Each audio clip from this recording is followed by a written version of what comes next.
Hi, this is OPPO Find N2 Flip and I'll show you the fingerprint scanner test on this device.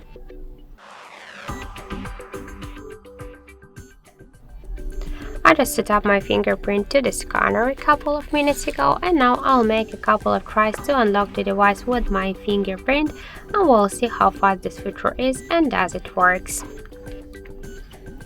So let's start. 1, 2, 3, 4, 5. As we can see, the fingerprint scanner works here fast and correct. I just unlocked the device with a simple touch on the power key button. It was just so fast and without any problems, so I just suggested to try this unlock method.